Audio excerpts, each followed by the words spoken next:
안녕하십니까. 행복한 안식일입니다. 방송을 통하여 예배 함께 하신 여러분 모두를 예수님의 이름으로 환영합니다.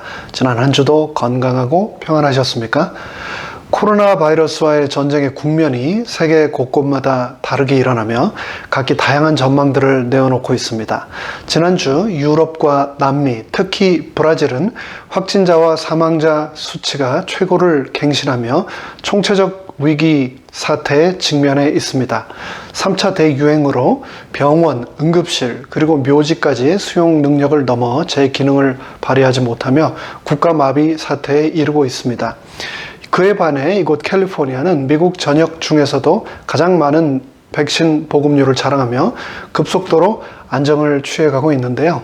또 그에 비해 미국의 다른 일부 주들은 확진자와 사망자 수치가 급증하며 또다시 4차 유행의 위기를 맞을지도 모른다며 보건당국들이 여전히 긴장하고 있습니다.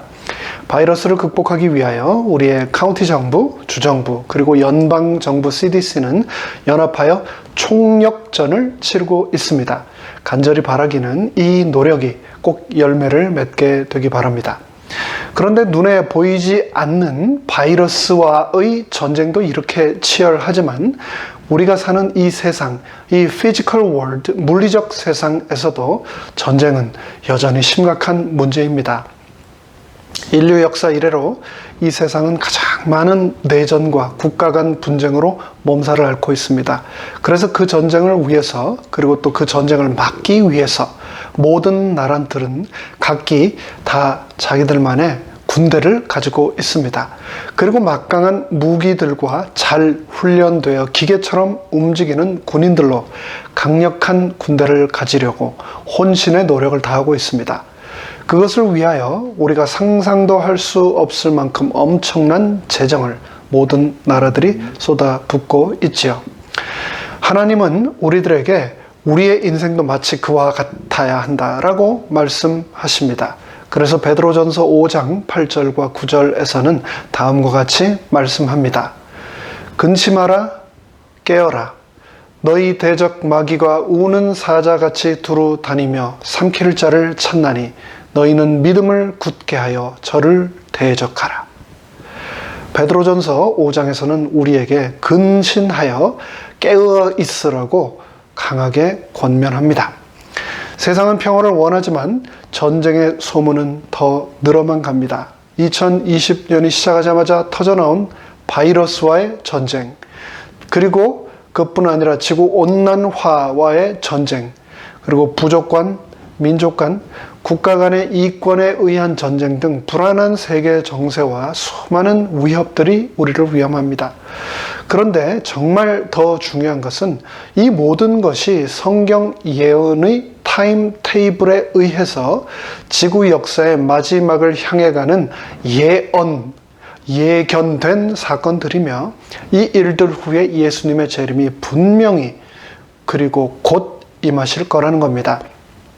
그리고 저는 우리 모두 그때를 준비하며 하나님의 전신갑주를 입어야 한다는 에베소서의 사도 바울의 말씀을 통하여 이 시간 다시 한번 우리 모두의 마음이 준비되기를 간절히 바랍니다. 에베소서 6장의 말씀을 읽겠습니다. 종말로 너희가 주 안에서와 그 힘의 능력으로 강건하여지고 마귀의 괴계를 능히 대적하기 위하여 하나님의 전신갑주를 입으라. 우리의 씨름은 혈과 육에 대한 것이 아니요 정사와 권세와 이 어두움의 세상 주관자들과 하늘에 있는 악의 영들에게 대함이라. 그러므로 하나님의 전신갑주를 취하라. 이는 악한 날에 너희가 능히 대적하고 모든 일을 행한 후에 서기 위함이라. 그런즉 서서 진리로 너희 허리띠를 띠고 의의 흉배를 붙이고 평안의 복음에 예비한 것으로 신을 신고 모든 것 위에 믿음의 방패를 가지고 이로써 능히 악한 자의 모든 화전을 소멸하고 구원의 투구와 성령의 검 곧 하나님의 말씀을 가지라. 모든 기도와 간구로 하되 무시로 성령 안에서 기도하고 이를 위하여 깨어 구하기를 항상 힘쓰며 여러 성도를 위하여 구하라. 에베소서는 우리가 잘 아는 대로 사도 바울이 감옥에서 기록한 옥중 서신입니다. 감옥에서조차도 잊지 않고 사랑하는 믿음의 자녀들을 위해서 내려간 사랑의 편지입니다. 총 6장으로 구성된 에베소서는 크게 두 부분으로 나뉩니다. 첫째 1장에서 3장까지는 교리면으로 우리가 어떻게 구원받았는가를 기록한 편지이고, 둘째 4장에서 6장까지는 생활면으로 구원받은 우리가 어떻게 살아야 하는가를 기록한 편지입니다. 오늘의 본문 에베소서 6장 10절로 18절의 말씀은 특별히 그리스도인의 영적 생활면을 다루고 있는데요. 성도가 이 세상을 살아가는 것을 전쟁으로 비유해서 가르치고 있습니다. 구약 성경에 보면 전쟁 이야기가 얼마나 많이 나오는지 모릅니다. 구약의 전쟁 이야기가 많이 나오는 이유는 하나님이 전쟁을 통해서 일하셨기 때문입니다. 선하신 하나님이 왜 전쟁을 통해서 일을 하시는 것일까요? 그것은 대적하고 싸워야 할 악의 세력이 존재하기 때문입니다. 전쟁 이야기는 신약에도 등장합니다. 예수님께서는 마태복음 10장 34절에서 말씀하시기를 내가 이 땅에 평화를 주러 왔다고 생각하지 말라. 나는 평화가 아니라 검을, 칼을 주러 왔다고 말씀하셨습니다. 이 말씀만 보면 예수님이 잔인한 분 같습니다. 예수님은 왜 세상에 평화를 주러 온 것이 아니라 칼을 주러 왔다고 말씀하셨을까요? 그것은 그분이 우리에게 평화를 주시기 위하여 직접 싸우셨기 때문입니다. 예수님이 이 땅에 오신 이유는 전쟁하기 위해서입니다. 보이지 않는 악의 세력들과 예수님이 싸운 것입니다. 그 과정에서 예수님이 십자가에 못 박히셨습니다. 십자가 사건을 보면 예수님이 패한 것처럼 보이지만 예수님은 부활하셨고 승리하셨습니다. 예수님이 주시는 평화는 거저 얻어진 것이 아닙니다. 피를 흘리는 전쟁을 통하여서 얻으신 승리의 선물입니다. 그렇기 때문에 사람은 태어나서 죽을 때까지 계속 전쟁을 합니다. 특별히 우리는 영적 전쟁 가운데 있습니다. 영적 전쟁은 사람들과의 전쟁이 아니라 보이지 않는 악의 영들과 싸우는 전쟁입니다. 하늘에 있는 악한 영들, 어둠의 세상 주관자들, 어둠의 권세가 우리의 진짜 적입니다. 그래서 사도 바울은 12절에서 다음과 같이 말하지 않았습니까?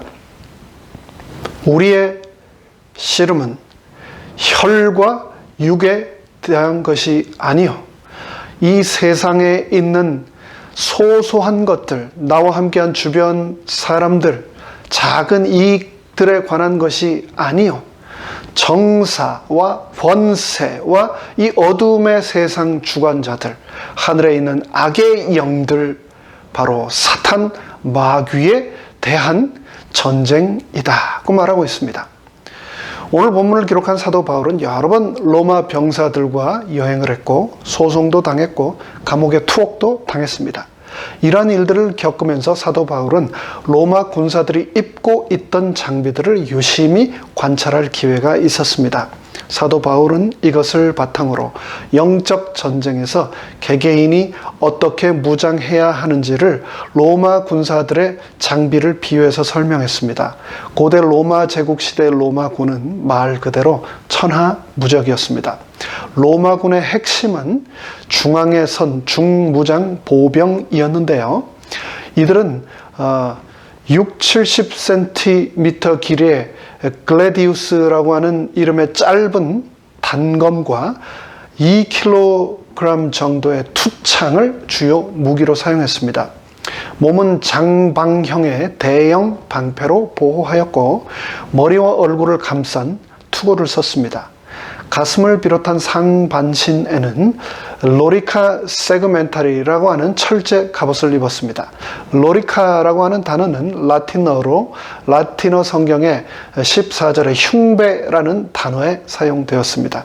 그런데 그 무게가 장장 10kg에 달하고 다루기가 힘들어 다른 사람의 도움을 받아 입었다고 합니다. 이렇게 중무장한 로마 군인들이 백인대 별로 열을 지어 행군하는 모습은 가히 압도적이었습니다. 이 군사들이 전쟁터에 나가 싸울 때 방패로 맞고 진을 쳐서 앉아 있으면서 궁사들이 화살 끝에 불을 붙여 적들을 향해 쏘면 그 어떤 적들도 가까이 오지 못했고, 혹 불 화살을 뚫고 들어오더라도 크고 튼튼한 방패로 진을 치고 막고 있는 로마 군인들을 쉽사리 공격할 수 없었습니다. 바울은 이 모습을 통해 우리가 어떻게 하나님의 전신갑주를 입어야 하는지에 대하여 가르침을 주고 있습니다. 오늘 본문에는 하나님의 전신갑주라고 하는 구절이 11절과 13절 두 군데 등장합니다. 전신갑주는 말 그대로 완전 무장을 뜻합니다. 왜 우리에게 완전 무장이 필요할까요? 왜냐하면 우리는 군인이기 때문입니다. 저는 한국에서 육군 보병을 만기로 전역하면서 제 인생에서 2번 다시 군복을 입고 군사훈련을 하는 일은 없을 거라고 생각했습니다. 그런데 한국에서 생활해 보신 분들은 아시겠지만 군복무를 마치고 전역을 한다고 한국 남자들은 국방의 의무에서 결코 자유로워지지 않습니다. 예비군, 민방위라는 이름으로 계속해서 언제 전쟁이 일어날지도 모르는 휴전의 상황이기 때문에 언제 전쟁이 일어날지도 모르는 상황을 위해 준비되도록 계속해서 정기적인 훈련을 받습니다. 그런데 우리의 영적 세계도 마찬가지입니다. 우리는 단 한 명의 예외도 없는 군인입니다. 그것도 악한 마귀를 상대로 싸우는 십자가 군병입니다. 이 영적인 전쟁에는 면제란 없습니다. 모두 참여해야 합니다. 우리는 지금도 마귀와의 치열한 영적 전쟁을 벌이고 있습니다. 그래서 반드시 하나님의 전신갑주로 무장해야 합니다. 그래야 마귀와의 이 전쟁에서 승리할 수 있습니다. 그런데 그런 전쟁에서 완전 무장을 하지 않고 전쟁터에 나간다는 게 말이나 되는 이야기입니까? 그래서 싸워서 이길 수 있겠습니까? 그래서 사도 바울은 하나님의 전신갑주를 입으라 권하고 있는 겁니다. 그러면 우리가 마귀와의 영적 전쟁에 임하기 위해 반드시 갖추어야 할 하나님의 전신갑주는 구체적으로 어떤 것들이 있을까요? 에베소서 6장 14절에서 18절까지의 말씀을 통해서 바울은 우리가 취해야 할 전신갑주 7가지 장비, 7가지 무기를 소개하고 있습니다. 그런즉 서서 진리로 너희 허리띠를 띠고 의의 흉배를 붙이고 평안의 복음에 예비한 것으로 신을 신고 모든 것 위에 믿음의 방패를 가지고 이로써 능히 악한 자의 모든 화전을 소멸하고 구원의 투구와 성령의 검, 곧 하나님의 말씀을 가지라. 모든 기도와 간구로 하되 무시로 성령 안에서 기도하고 이를 위하여 깨어 구하기를 항상 힘쓰며 여러 성도를 위하여 구하라. 여기에서 등장하는 7가지 무기. 첫째, 진리의 허리띠. 둘째, 의의 흉배.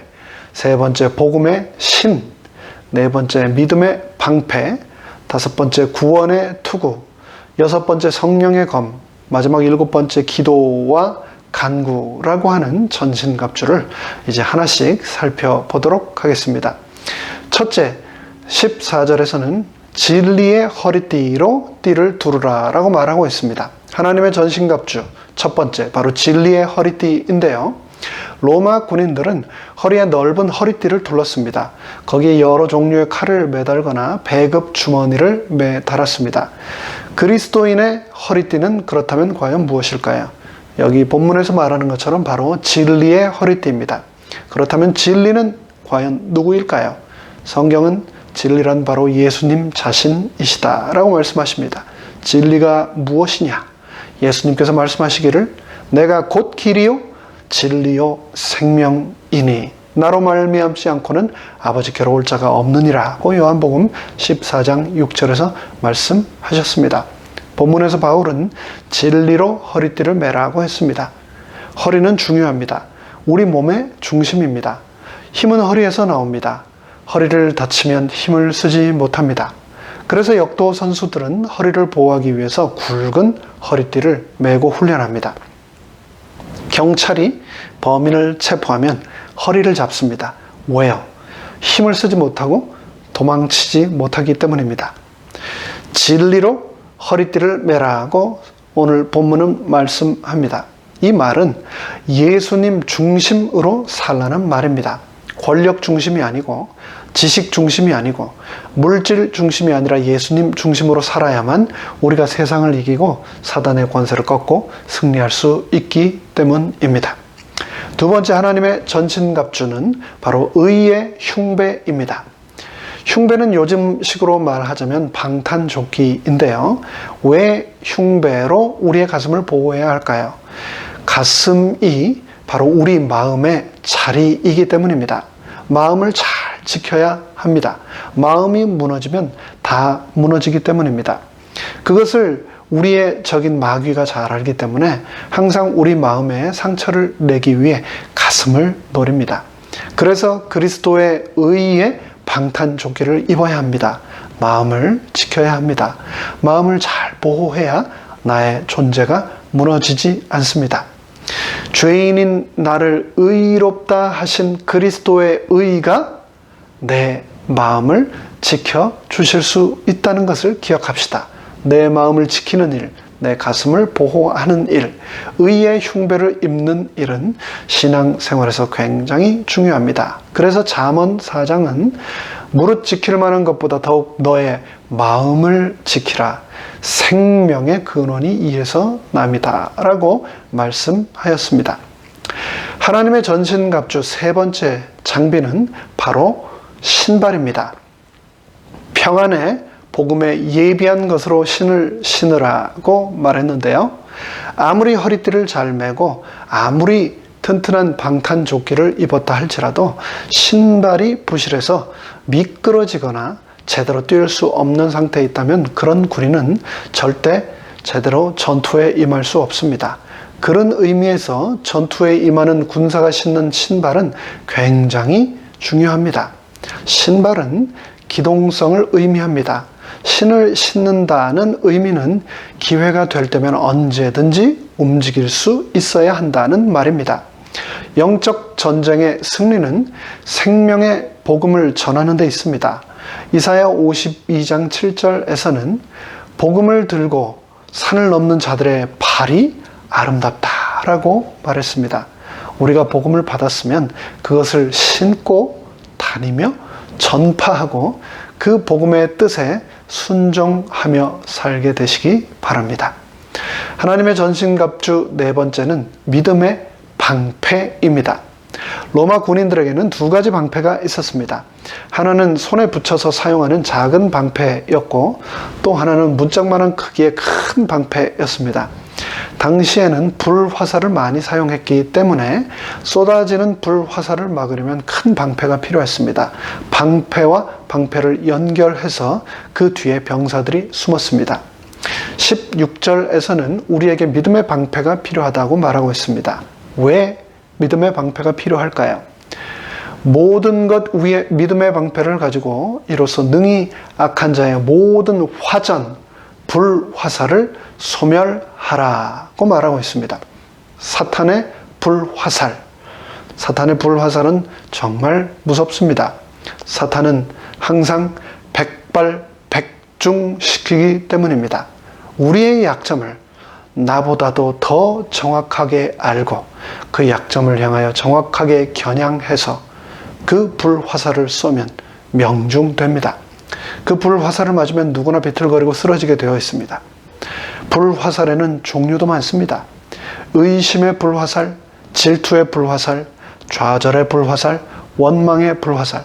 그때그때 마귀가 필요한 불화살로 우리를 공격합니다. 그러므로 어떤 화살이 날아와도 맞지 않도록 믿음의 방패를 들고 있어야 합니다. 그 믿음의 방패만이 마귀가 쏘는 악한 불화살을 막을 수 있습니다. 마귀가 우리의 약점을 타겟으로 어떤 불화살을 쏘더라도 믿음의 방패만 든든히 들고 서 있으면 막을 수 있습니다. 아무리 화살이 비오듯 쏟아지더라도 믿음의 방패만 잘 들고 있으면 우리는 결코 사탄의 불화살을 맞지 않을 것입니다. 믿음의 방패를 굳게 붙드시기를 간절히 바랍니다. 하나님의 전신갑주 다섯 번째는 구원의 투구입니다. 로마 군병은 머리에 투구를 썼습니다. 특히 장교는 멋있는 깃털이 달리고 번쩍거리는 투구를 쓰므로 머리를 보호할 뿐 아니라 자신의 신분과 위용을 자랑했습니다. 멀리서도 적이 보고 겁을 먹게 했습니다. 요즘 군인들은 투구 대신에 철모를 씁니다. 철모는 총알이 날아와도 막아줍니다. 공사 현장이나 운동선수들도 안전모를 씁니다. 왜냐하면 머리를 다치면 그만큼 치명적이기 때문입니다. 뇌에 손상을 입으면 정상적인 사고나 행동을 할 수 없습니다. 머리는 그래서 꼭 지켜야 합니다. 그래서 투구, 특별히 구원의 투구를 우리는 써야 됩니다. 머리를 지키라는 말의 중요한 또 다른 의미는 구원의 확신을 가지라는 말입니다. 자신의 구원에 대해 회의에 빠지지 말라는 말입니다. 자꾸만 자기 구원에 회의가 들면 정상적인 신앙생활을 할 수 없습니다. 갈팡질팡하는 신앙생활을 할 수밖에 없습니다. 누가 뭐라 해도 나는 부름받은 하나님의 자녀다. 하나님이 나를 사랑하시고 구원을 베푸셨다는 확고부동한 믿음이 있어야 합니다. 그게 바로 구원의 투구입니다. 구원의 확신은 우리 신앙생활에서 머리와 같습니다. 구원의 확신이 분명치 않으면 뇌를 다친 것과 같습니다. 정상적인 신앙생활을 할 수 없습니다. 구원의 투구를 쓰십시오. 구원의 확신을 가지십시오. 이것은 마귀와의 영적 전쟁에서 굉장히 중요합니다. 뇌를 다치면 끝장이라는 사실을 마귀는 잘 알기에 자꾸만 우리에게 의심과 회의를 불어넣습니다. 거기에 흔들리면 안 됩니다. 든든히 구원의 투구를 쓰셔서 흔들리지 말게 되시기를 바랍니다. 하나님의 전신갑주 6번째는 성령의 검입니다. 여기서 우리가 특별히 기억해야 할 것은 다른 군장들은 다 방어 장비인데 성령의 검은 내가 공격할 수 있는 유일한 무기라는 겁니다. 여러분, 총 없이 전쟁할 수 있습니까? 탄띠도 좋고 철모도 좋고 방탄조끼도 좋은데 결국 내가 공격할 수 있는 무기인 총이 없다면 전쟁에서 결코 승리할 수 없습니다. 적의 공격은 방어하고 적이 허점을 보이면 내가 공격을 해야 합니다. 그래야 승리할 수 있습니다. 그러기 위해서 유일한 공격 무기인 성령의 검은 그리스도인 전신갑주의 필수품입니다. 여기에서 사용된 소유격은 근원을 나타내는 소유격으로 성령으로부터 온 검, 즉 성령이신 하나님으로부터 온 검을 의미합니다. 이 검은 바로 하나님의 말씀입니다. 그래서 히브리서 4장 12절은 다음과 같이 말씀합니다. 하나님의 말씀은 살았고 운동력이 있어 좌우의 날선 어떤 검보다도 예리하여 혼과 영과 및 관절과 골수를 찔러 쪼개기까지 하며 또 마음의 생각과 뜻을 감찰하신다라고 했습니다. 하나님의 말씀은 우리가 가질 수 있는 가장 공격적인 무기이며 적을 물리칠 수 있는 유일한 무기임을 기억하게 되시기를 간절히 바랍니다. 마귀는 성령의 검을 가장 두려워합니다. 예수님도 성령의 검인 말씀으로 마귀를 물리치셨습니다.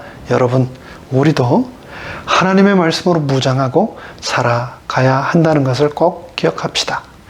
하나님의 전신갑주 마지막 7번째는 바로 기도와 간구입니다.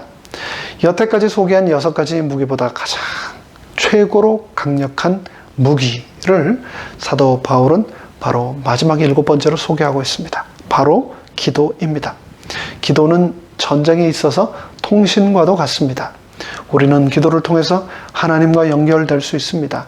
그분을 통하여 영적 전쟁에서 승리할 수 있게 됩니다. 예수님은 요한복음 14장 14절에서 그래서 다음과 같이 약속하셨습니다.